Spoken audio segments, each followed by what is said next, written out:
So the revenue budget need to be done for each business segment for by month. So we need to have it in details for each segment for each month separately. It needs to be done. We need to have any if you have a major drop or increase in the business, then you need to have some kind of strategic explanation. Why is that happening? Maybe you are discontinuing a product, where you are introducing a new product, you are approaching a new market.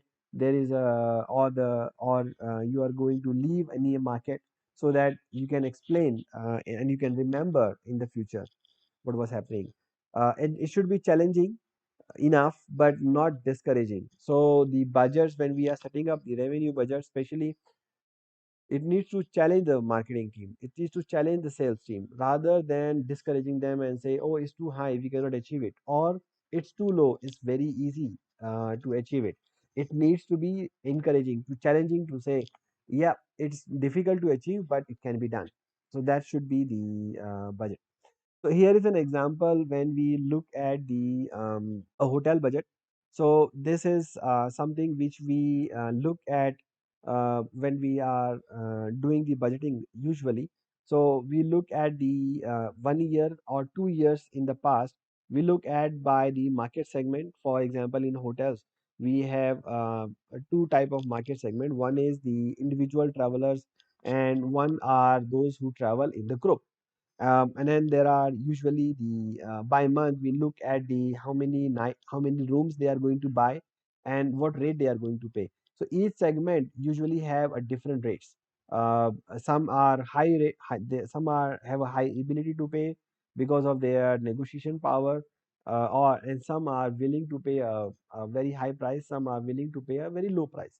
So you have to have the business by segment, and then we compare this against the last year or against the 2 years back, and we look at what is the change, what is the increase in terms of percentage, and if it's a significant increase or decrease, we just need to have an explanation. For example, here, if our last year rate was, let's say, 69, and this year rate is 60, so we have already a drop, and then we are dropping it further from to 58. So we need to have an explanation why we are thinking that we are going to decrease. So from here, we can look at the volume of the business, like room nights is going to increase from 80 to 100 to 120.